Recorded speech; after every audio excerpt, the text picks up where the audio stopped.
Hello, Namaskar. Welcome to my pod, the CAA Show. CAA, as all of you know, is Conversations and Analysis. My name is Juggi Bhasin. To become a subscriber, all you have to do is to press that red button on your screen. Subscription is, of course, completely free. Would also really appreciate if you could like this video and share this video with your friends. All right. The death of this young finance ministry official Navjot Singh, for some reason, it has shaken all of us. Everyone in the country is talking about this. It is one of those things which has happened, which has gone deep down. It has people are thinking about it, that what is really going wrong. It's not so much about the incident, but we are thinking of the larger problem in this country, or the larger problem of what's going on our roads, the complete chaos, the complete anarchy which is going on in our roads. And roads are very, very important in the country because we have the second largest road network in the world, and it is completely, the system is completely in a shambles. It is a complete in a state of chaos, in a state of anarchy, I would say. There is almost, I would say, a sense of road traffic gangsterism going on in the country. Now, why do I use this term? What does a gangster do? A gangster is somebody who doesn't follow the rules. A gangster is somebody who literally, this is not a pun, but he believes in the principle of my way or the highway. He will steal, he will extort, he will bulldoze his way. He will resort to all kinds of illegal activities to get what he wants. And the same thing we are witnessing on our roads. And it's not only Delhi roads, it's every road network in the country. The same story is repeating in state after state. Road networks are in complete chaos. And if one were to encapsulate the problem, if one were to kind of summarize the problem, you could say that it is a deadly cocktail. The situation is a deadly cocktail of absolutely absent, negligent um, traffic policing and civic apathy. Both sides are to blame. We are to blame as much as the police is to blame as to what is going on our roads.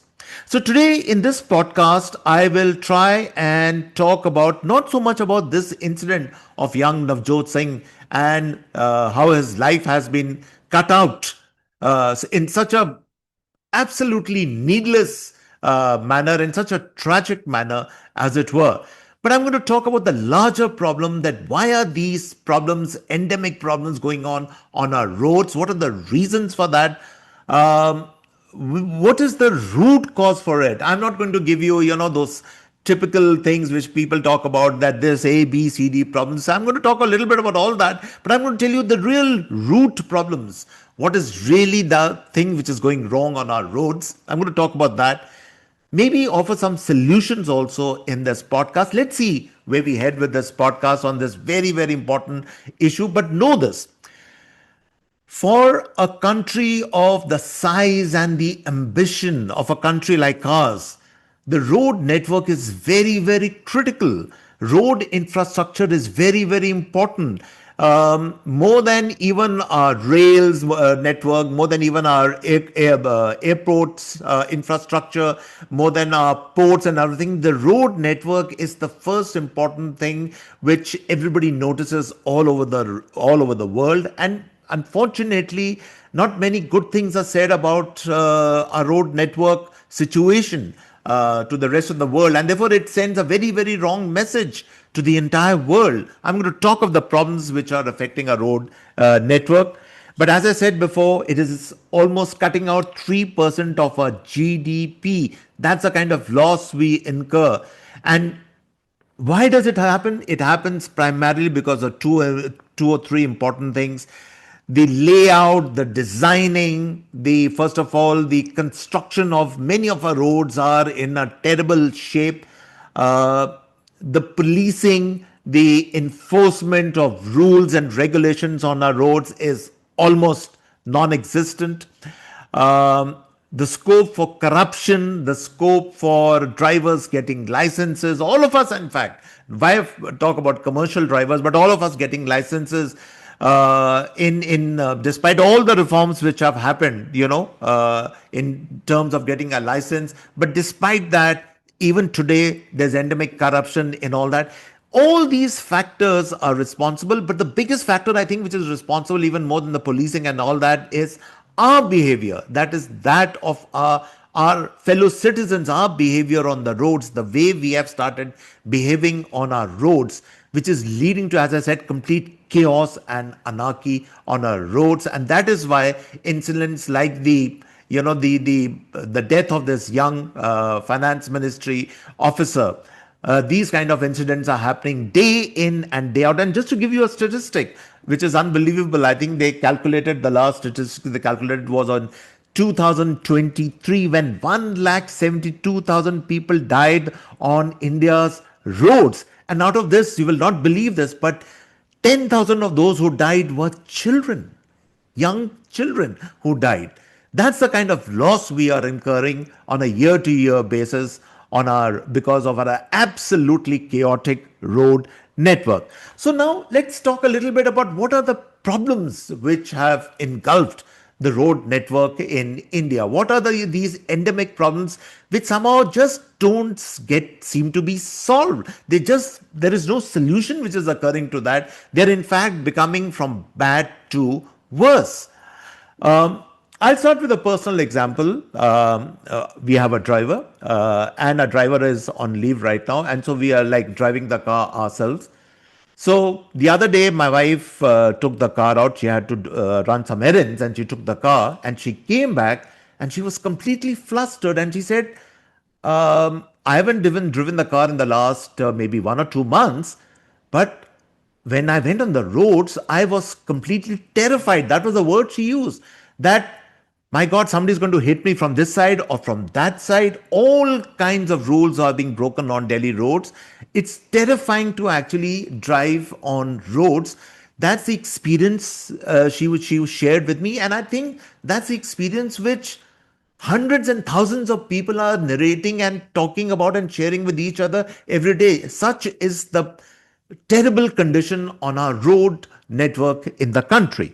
So what's going wrong? Let's try and first understand some of the endemic problems which are plaguing our road network. As I said, number one is poorly designed road infrastructure and upkeeping. That's the first part of it. The pothole stories, of course, which everybody knows. For instance, we know what's happening in cities like Bangalore and in other parts of the country where the potholes are. Yeah, there are more potholes than actually roads in some parts of these in some of these cities. And well, people are falling into them. Scooters and people fall into them. They are dying every day, but nothing seems to be done about that. But the real big problem which has started occurring in the last few, I would say, months, couple of years, I would say, which has become terrible right now, is wrong side driving. I mean, it's amazing, because I remember about maybe 3 years back or 4 years back, then also there were incidents of people coming from the opposite side, braking, and you say, who is this lout? Who is this idiot, who's driving straight in front of me and breaking all the rules? But that used to be a one off kind of a thing. And now it has become unbelievable when I drive, for instance, or even when I'm going with my driver and I see through the windscreen, practically, one third of the people have started driving on the wrong side of the road. There are scooters, there are auto rickshaws, there are even cars, there are SUVs, cyclists, thelawalas, cargo, small trucks, all these Zomato, Zepto people, on those scooties and the bikes in which they're all coming on the wrong side of the road. And it is terrifying. You brake, you are going in a straight line and you see these people coming in right in front of you, and you have to take evasive actions. They are not worried. They are not terrified. They, in fact, are so cocky because they know what will happen if an accident occurs or a crash occurs. The person with the bigger vehicle gets into a problem more than the person with a smaller vehicle. That always happens. So they just, as I say, completely with us, driving straight towards you, cutting corners, literally cutting corners, taking turns where they should not be taking, and coming straight in front of you. So you have to take evasive action. This, I think, has become an endemic, big problem on our Delhi roads. Then parking on a literally on a road which is, for instance, if you see the ring road in Delhi, and as it is, it's not a very wide road, but the volume of the traffic is so tremendous, it is so high. And even on that ring road, you will find that people have parked on merrily on the left side. They want to go and meet somebody. They want to go to let's say, a hospital. They want to go to even a shop. They even want to go and buy a pan or a cigarette or a pan masala, or whatever. They will stop the car on the left hand side. Some people, some even park it on the right hand side. Some actually have, I've seen that in the middle of the road. They just stop it. Not even, they don't even put on the blinkers, and they just go and they do their work, holds up the entire traffic. People are honking like mad. But this is the other big problem. Just park wherever you want on the road without any fear of the law, without any fear of repercussions, without any fear that somebody will come and say, or somebody will fine them or challan them or take away the vehicle. Nothing of that sort. In the early days, I still remember there used to be these trucks of Delhi traffic police, for instance, which, if some these kind of things were happen, they would pick up those erring vehicles, and they would just take them into a compound, and then you had to pay the fine and got them released. But I don't see any of them. Nothing. I, in fact, don't see any traffic police. The only kind of traffic police which I see today are those, once in a while they will do these funny drives. They will hide under corners. They will hide under the shade of a tree. And then suddenly when you are driving, which is so stupid what they do, they suddenly run in front of you. They jump in front of you, hold up your car or your vehicle, and then say, no, show me your license registration, which is, I don't know why these methods are devised or what is the reason for these methods. They are so, as I said, they are so risky both for the vehicle and the driver. And then, of course, as we all know, in many cases, negotiation happens. People pay a little bit of a bribe and then off you go. This is what is going on. Traffic policing has come to a stop practically everywhere. Nobody's interested. Nobody talks about it any longer. And it makes you wonder why. What's going on? For instance, now there are reports coming, for instance, in this case of Navjot Singh case. I still don't know the full details, but what it appears is that the lady who was driving the BMW was not driving under the influence of alcohol, but it is said that she hit a divider. And in all probability, I think that divider probably might have been a faulty construction on the road. It hit that divider, the BMW turned, and then it hit this motorcycle which Navjot was driving. Then there was a bus also. So series of things happened in that particular incident. And this is not to absolve anyone, because I don't know the merits of the case, but I'm saying that faulty designing, poor policing, speeding, all these things are now contributing to these accidents which are occurring with so much of regularity, and they're constantly, which are happening endemically, which are happening all the time. So, no fear of the law, no fear that your licenses. In fact, there was a report sometime back that there are thousands and thousands of people who have been challaned because there are some cameras on a road. It's not that the cameras are not there. They have noted how the cameras have picked up and tracked all the vehicles which have broken they have broken the red lights, and they have crossed that. The challans have been issued, but nobody's paying the challans. Not even 2% of the people have paid the challan fees. There are these special codes and all that. You get that particular thing on your laptop. They come, they are sent to you via the internet, and you are supposed to pay the challan or whatever, but nobody pays them. And now the government is coming up with some kind of an amnesty scheme where you can pay all these challans or whatever and get away with it. What's going on? What's really going on? In the US, just to give you an example, traffic cops or traffic policemen are people who actually have weapons when they are sitting in their cars. Why do they have the weapons? Not because they are gun crazy or they're going to fire the weapons and all that, because they take road discipline very, very seriously. All kinds of crimes are committed by people who are either under DUI influence, that is, when you are under influence of liquor, or some people have taken drugs, or all kinds of other malpractices are being committed on the roads. There are officers with guns. That's the state of affairs. And in what happens in our country, we have once in a while a drive happens. There are cops who are sitting under the shade of the tree, probably resting, or they are then jumping in front of you and holding you and then say, acha, acha, dikhao license and everything and all that. And then, as I said, the negotiation happens. This is what happens in our country. Why can't we do something about this problem which is plaguing Delhi roads? So, as I promised you in the beginning, I'll talk to you also not so much about the problems, because I'm sure even you are aware of all these problems, but I'm going to come to the root of these problems. What really is the big area that the reason why these problems are occurring again and again, or rather, they're not even going away, they're becoming bad to worse.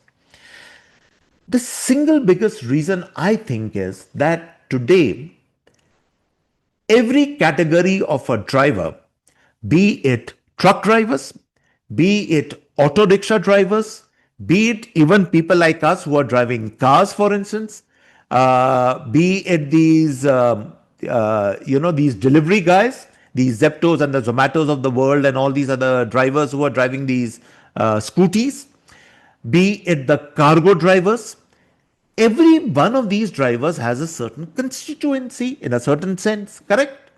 So if you crack down on them, what will happen is their representatives, and representatives spring up, I don't know where they spring up from, but these representatives spring up, and then they go to the nearest politicians and they say, हम पे तो अत्याचार कर रहे हैं, हमारे पे ये सब कर रहे हैं, तो आप कुछ करिए ना इसका. Which means, and then the politician will raise a ruckus that how dare you challan these people, how dare you get after them, which means that all category of drivers certainly becomes like a vote bank for the politician. So you can't take any action, you can't bring in any laws, you can't use stringent punishment, you can't do anything, because every such errand driver is like a driving vote for the politician. This is the state of affairs. Because the moment you want to take action, for instance, the two-wheelers in the city of Delhi, I mean, look at the way they drive. There is absolutely no check on them. They are coming from this side, that side, whatever, right, left, front, left, center, whichever way. But nobody can stop them because A, they were the favorite constituency of the last government in Delhi, as we all know. Okay, but they still hold a lot of power even today. Nobody can check them, nobody can question them, nobody can ask them. You go further little outside the main cities, go on the highways, and then you have these tractors, farm tractors, they're coming right in front of you. And for not only the tractors, even the truckwalas, all the trucks. See, the trucks are heavy traffic. First of all, I don't understand that why can't separate lanes be created for trucks and buses and all that. But even if you are using the same road, they will insist on driving on the right hand side, because trucks by and large will not go at that kind of a speed which a car will, for instance, will go.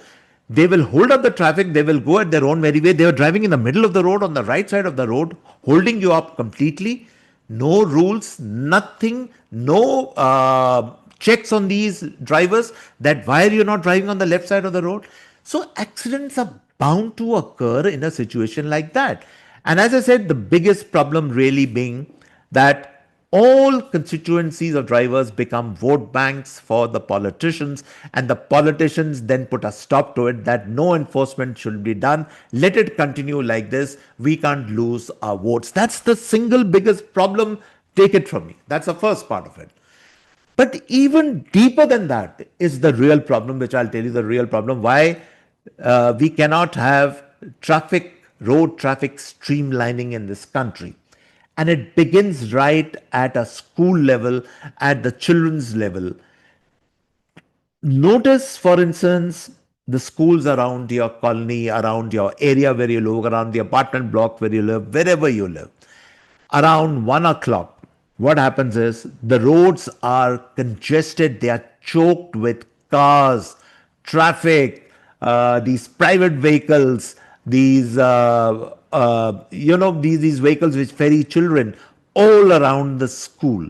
In fact, the bigger the vehicle, some of the kids' parents who have bigger vehicles like BMWs and all that, they'll make it a point to drive it right in front of the school. Why? Because we want to impress. The kids have to impress the other kids that, see, my papa has a BMW, he's come in a Mercedes or whatever. But the point really being is this: what are the school authorities doing about it? Why don't they put a stop to this nonsense where school buses, where every kind of vehicle is parked on the roads any which way you want? You block the traffic for that 1.5 hours, that from that 1 o'clock to 2:15. It's chaos on the roads. And it's not only in Delhi, it's in every city. The same pattern occurs. Why can't schools put a stop to it? Why can't the traffic police put a stop to it? But more important, why don't the parents of children put a stop to this? Why don't they go to the school and say, no, this is a wrong practice? Because the kids are learning the wrong thing, because the kids are seeing that. They see traffic violations, the kids are seeing it. This is the first thing they see. And then they say, yeah, this is kosher, this is okay. This is the way things function in India, and they grow up with that kind of a learned behavior. This is the behavior which they absorb when they grow up to be drivers who will break all kinds of rules on Delhi roads. When you are teaching your children wrong practices and wrong things, it begins from there only. Then obviously when they grow up, they will continue with these practices. This is what is really the big problem. This is the root of the problem which we don't want to address. This total chaos in front of the schools. Then, third point, camera surveillance. Yes, there are a few cameras on Delhi roads or on other roads and all that, but I'm not even sure we have. You look at foreign road networks. They have a centralized grid. They have a central surveillance system, huge screens. There are people who are monitoring all the busy roads in a city, the main arterial highways. Everything is being monitored all the time. You're tracking everything, which means investment obviously in cameras, but more than that, it means putting people on the job, people who are doing this job all the time. Where is that kind of surveillance? I'm not sure it exists. Then drunk driving, driving under the DUI, driving under alcohol. I mean, road rage. Actually, road rage in a funny way has almost become passe now. We used to hear about road rage, road rage. There are bigger problems than road rage which are plaguing our roads today. Road rage is just one of the problems. As I said, the problems of driving the wrong side, of parking on our roads, of choking critical points, choking the main arterial roads in a city like the ring road, for instance, in Delhi, gets choked at certain points in time, in the evenings, in the afternoon. All that, which of course requires that. See, traffic policing, the more you think about it, traffic policing is actually, it is more than a bronze kind of a thing. It is a very intelligent operation which has to be carried out. But unfortunately, I don't think so. We have the right people anywhere, because it means thinking about in terms of your road layouts, your road infrastructure. It means about in terms of the deployment of your people, both human and non-human, camera surveillance. It's a lot of inputs which go into running a smoothly a road network system, but that is almost non-existent in our country.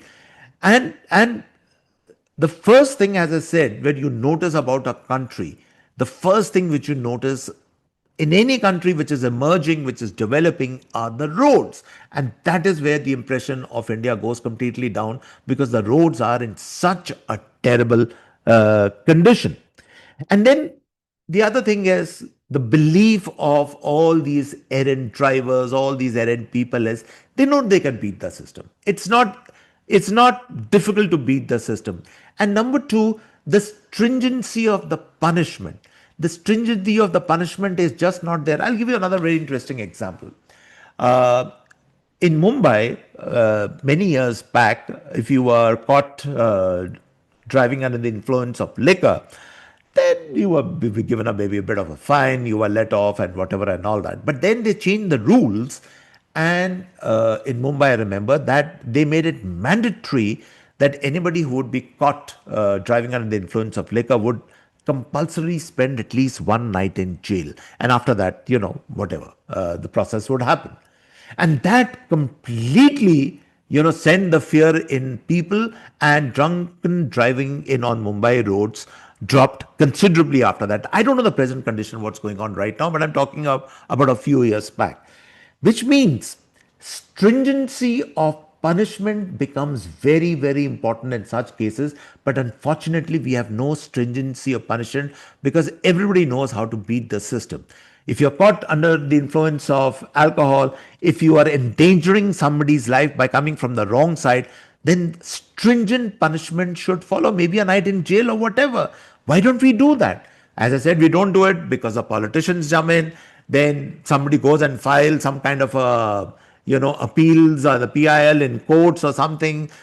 Some kind of action happens. There are hundreds of ways to checkmate the almost ordinary, I would say, streamlining enforcement of our road networks. There are all kinds of obstacles which come up in a jiffy like this.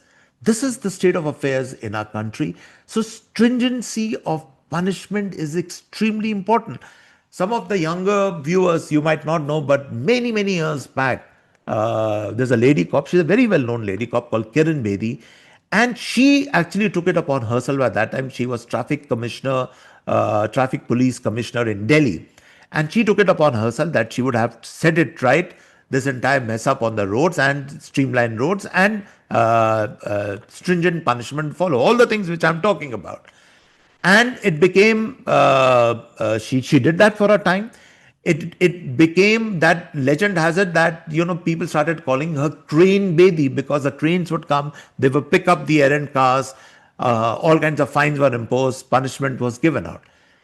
It carried on for some time, and then invariably the politicians struck. They said, no, this cannot happen. You can't have a police officer gaining so much of recognition at the cost of the system. She is building this kind of popularity for herself by being this so-called tough cop, and all kinds of reasons were attributed to Kiran Bedi. And then Kiran Bedi, and all that endeavor, all that effort was suddenly finished off literally within a day. It all went out of the window.